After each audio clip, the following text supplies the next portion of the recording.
മാർവാടിന് സമീപം നവലൂരിൽ നിന്നാണ് ഈ ദൃശ്യങ്ങൾ. ദേഹത്തെണ്ണ പുരട്ടി അടിവസ്ത്രം മാത്രം ധരിച്ചാണ് കൊള്ളസംഘം എത്തിയത്. അർദ്ധരാത്രി വാതിലിൽ മുട്ടിയ ശേഷം കൂറ്റൻ കല്ലെടുത്ത് വാതിൽ തുറക്കുന്നവർക്ക് നേരെ എറിയുകയായിരുന്നു ഇവരുടെ രീതി. നവലൂരിലെ വീട്ടിൽ സമാന രീതിയിൽ മോഷണം നടത്താൻ സംഘമെത്തി. ആ സമയത്ത് വാതിലിൽ മുട്ടൽ കേട്ട ഗൃഹനാഥൻ സംശയം തോന്നിയതിനാൽ വാതിൽ തുറന്നില്ല. പുറത്ത് കവർച്ചാ സംഘത്തെ കണ്ടതോടെ ഇയാൾ പോലീസിൽ വിവരമറിയിച്ചു.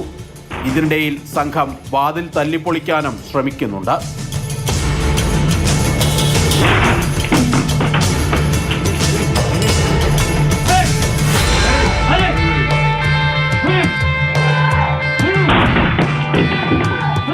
രാത്രി പട്രോളിംഗിലുണ്ടായ പോലീസ് സംഘം പെട്ടെന്ന് തന്നെ സ്ഥലത്തേക്കെത്തി.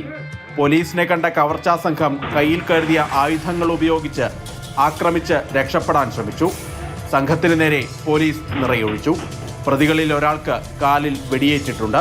ബാല വെങ്കടേശ്വർ എന്ന കല്യാൺ കുമാറാണ് പോലീസിന്റെ പിടിയിലായിരിക്കുന്നത്. Same person who has committed similar dacoity about 6 months back in Rayanal area, wherein Ashok Kadam and his wife were brutally beaten up and a lot of jewelry was taken away. They sustained grievous injuries and somehow survived.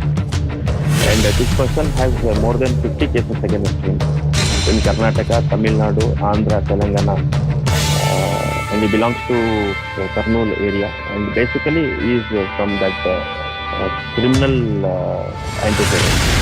സംഭവത്തിൽ 2 പോലീസുകാർക്കാണ് പരിക്കേറ്റത്. ഇവരെ ഹുബ്ബള്ളിയിലെ സ്വകാര്യ ആശുപത്രിയിൽ പ്രവേശിപ്പിച്ചിരിക്കുകയാണ്.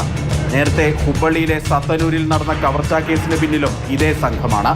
രക്ഷപ്പെട്ടവർക്ക് വേണ്ടിയുള്ള തിരച്ചിൽ ശക്തമാക്കിയിട്ടുണ്ട്.